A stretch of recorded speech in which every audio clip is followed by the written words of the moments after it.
hari-hari ini lagi viral berita seorang Gus.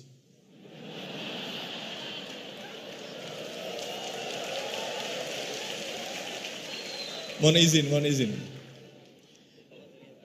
Yang mungkin berceramah dengan kalimat yang kurang baik, mungkin diniatkan guyon tapi malah melukai hati orang lain.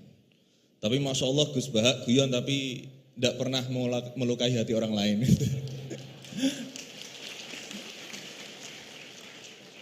Nah, pertanyaan saya Gus, ngapunten, karena ini pasti ke Gus Bahak, tidak mungkin ke Gus Quraisy Shihab, tidak mungkin. Karena pasti Gus Bahak.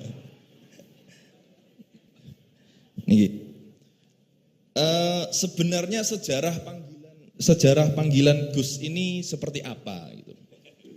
Apakah hanya dimaknai Gus ini adalah anaknya Kiai terus dipanggil Gus, atau bahkan mantunya Kiai saja, kalau jenengan katanya Gus naturalisasi gitu. Atau Gus swasta atau apa itu. Atau bahkan bukan siapa-siapa kemudian bisa dipanggil Gus. Sehingga misalkan kita sekarang bisa berlomba-lomba menjadi Gus bareng-bareng. Jadi pokoknya lomba-lomba.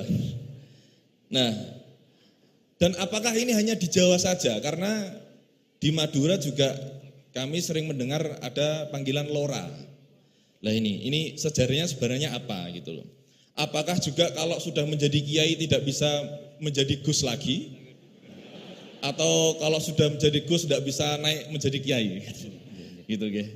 Itu pertanyaan yang kedua saya. Dan nyuwun sewu, di zaman Rasulullah itu apakah putranya Rasulullah juga dipanggil Gus? Kan juga tidak kan.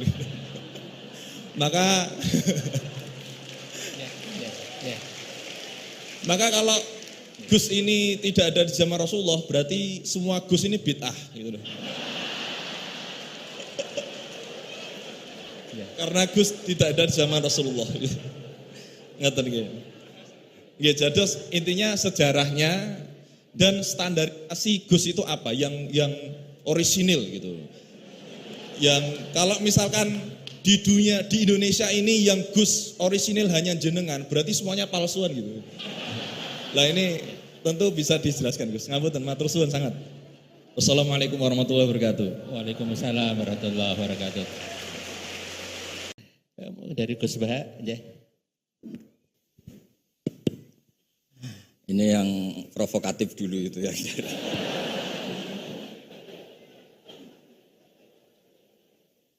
Semoga diampuni oleh Allah Ta'ala.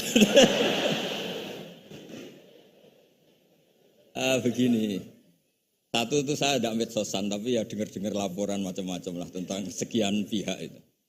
Begini, saya cerita ini biar sampean tahu bahwa Pak Rektor ngundang saya ini tidak salah kan. Memang benar-benar pemateri yang baik. Ya kalau kata Nabi Yusuf kan ini hafizun alim, orang harus zikru manaki binafsi, orang boleh cerita kelebihannya asal itu faktual. Begini, suatu saat, ini cerita di kitab Ihya, suatu saat Nabi Musa itu sholat istisqa. Itu doa apa saja itu sudah dipakai, enggak mandi. Nabi Musa enggak mandi, tetap enggak mandi.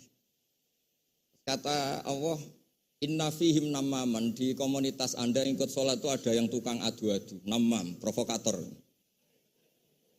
Maka kamu doa kayak apa tetap enggak akan saya ijabahi. Nabi Musa, ya gampang Gusti, tunjukkan orang itu siapa, nanti saya usir dari majelis.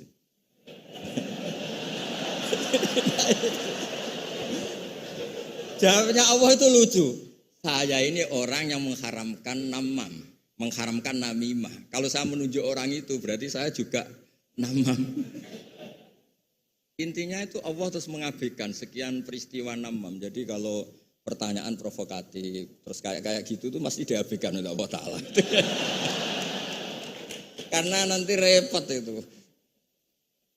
Repot. Memang saya termasuk Gus yang asli itu jelas kalau itu.